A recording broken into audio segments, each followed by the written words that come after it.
Welcome on in to Susie Saves. I am Susie, and today is our Budget With Me Monday video. Welcome on in, everyone.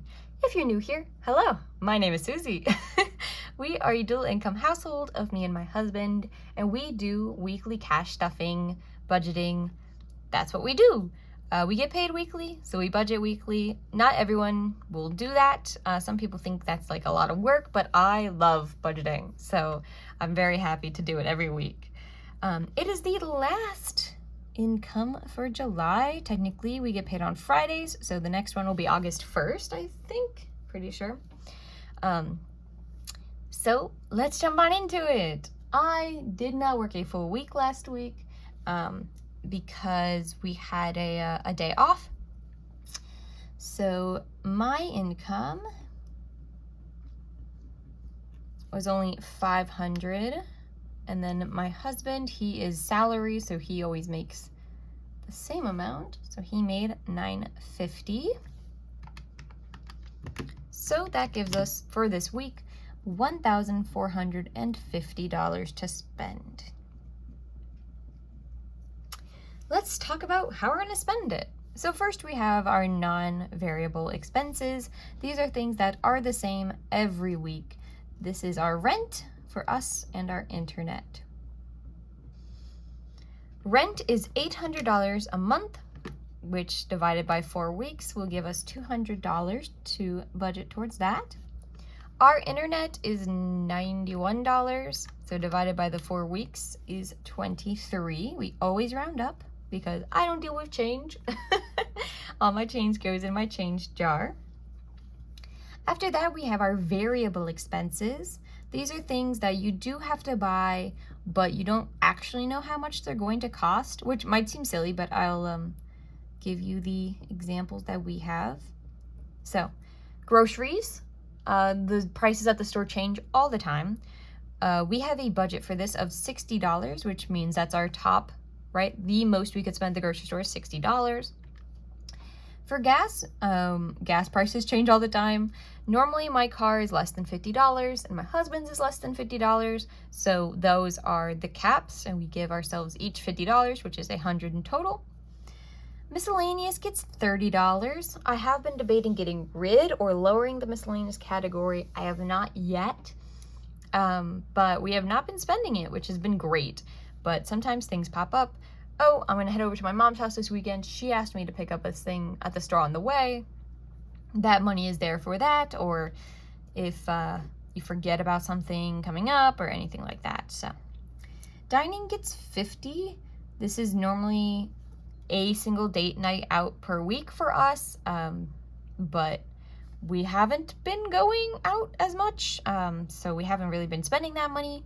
So if we do end up not spending it, it'll go into the entertainment fund for like a bigger event. I know we're going to the zoo in October, and he wants to go to the Ren Fair when it pops up, so that money could go and get allocated over there.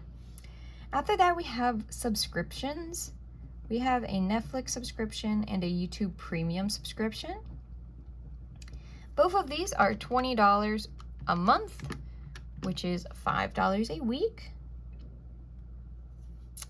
Next after that is our spending money, which seems crazy to say because for a long time I was the sole earner of our house, and so we didn't have extra money for spending. But my husband got his job back in April, so we have been able to give ourselves that amount, which has been great. It's been crazy, so really, really happy with that. So our total expenses for this week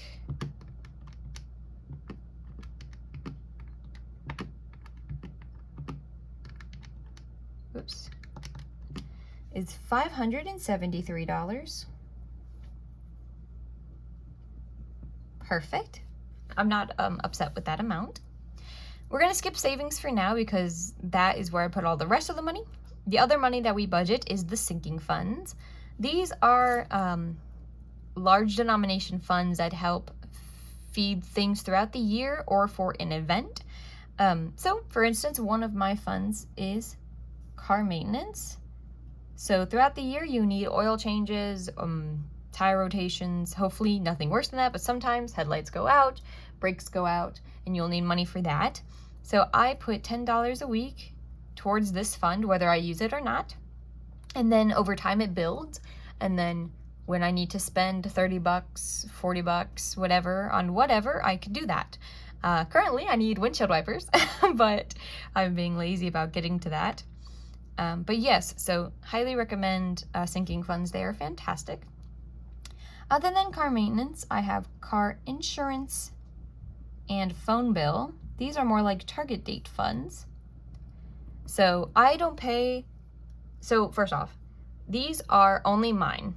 My husband has not been asked to pay for his portion of his car insurance or phone bill. We are still on our family's plans because it's cheaper. So my car insurance gets billed to my dad, and then at the end of the year, he tells me how much it was, and I like reimburse him for that, basically. Same with my phone bill. It gets taken out once a month, and then at the end of the year, my mom tells me how much I owe her, basically, for paying for that throughout the year. I have always paid for these things on my own. One of the stipulations to me getting a phone was that I paid my own phone bill. So I've been doing that since I was 13, I think is when I got a phone. So these are just things that I pay for. They're about $650 a year. We pay every week, so that's 52 weeks, which is $12.50. We always round up, so $13 a week for both of these. So that's what I do. After that, we have pets. So we have 3 cats and 2 bearded dragons. They need to eat. The cats need litter for their litter boxes. They need flea medicine, treats, toys, whatever. So other than their yearly vet visit, which we do already have the money in there for, the money in here is more of a revolving fund for treats and food and medication and litter and stuff like that. Next is gifts. So luckily we are mostly through with weddings and graduations, but we still have birthdays and Christmas. So every week $10 gets put into gifts. If you do this, right, for 52 weeks, you'll have $520. For us, we try to spend $50 a person per event. So someone's birthday, give them something worth $50 or just give them $50. We don't have a lot of people that we give birthday presents or gifts to. A lot of the time it'll be going to the party that is the present, just because we're kind of older now. But yeah, so that is what we do, and it gets $10 a week. And the last one here is health. So I'm 26. I just got kicked off my parents' health insurance when I turned in May, when I turned the month after I turned 26. So my prescriptions and doctor appointments are no longer covered by insurance. I am a contract worker at my job, so my job does not offer me insurance. If I really wanted insurance, we would be looking when my husband gets kicked off his insurance when he's 26. We would then look at me going on his insurance plan because he does get one because he's a salaried employee. But for right now, I'm on my own with paying for all that stuff. I do have a gynecology appointment next month I'll have to pay for, and then I pay for like the prescriptions that I get, which haven't been too bad.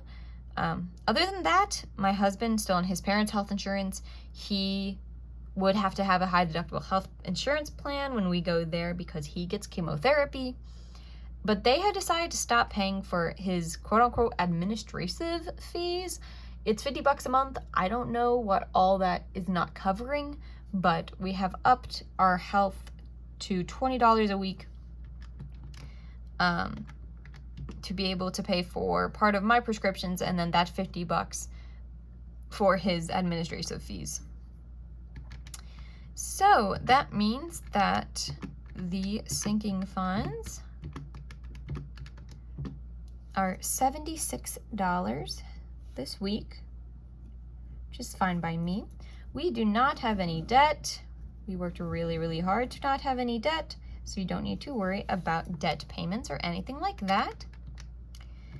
That means that we have $800 and a single dollar to put towards our savings, and that will be all of the money from our paycheck. So we are zero-based budgeters.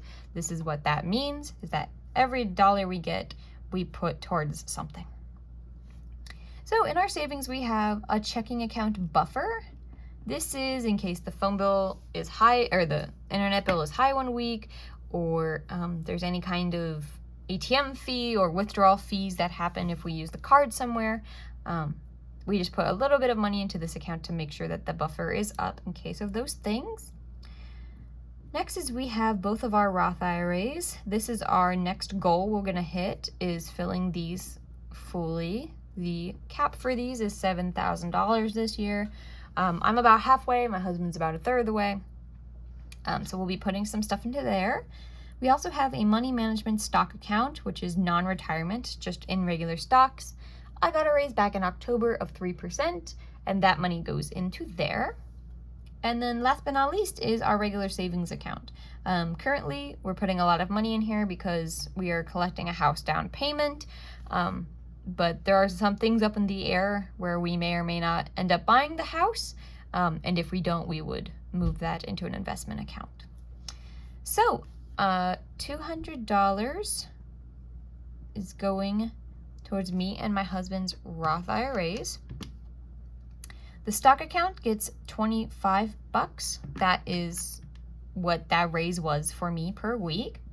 So we're left with $376.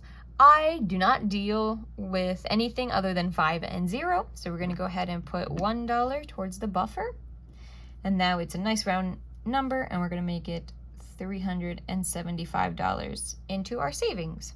And that will bring us up to our total of $801. Woo! There we go. This might seem like a lot to do every week, but I love it, and it makes me feel really in control of my finances and my money, and it has gotten me great results over the past 2 years, so I'm really looking forward to it. If you're interested in how my finances have been going, I posted a Q2 net worth update. If you're not interested in that, tomorrow will be the Transfer Tuesday video for the Roth IRAs if you want to see what I'm invested in online. Last week, I posted my wedding total if you're interested in how much my wedding cost. Other than that, I will see you tomorrow for the Transfer Tuesday. I hope you have a fantastic rest of your Monday, and I will see you then. Have a good day, everyone.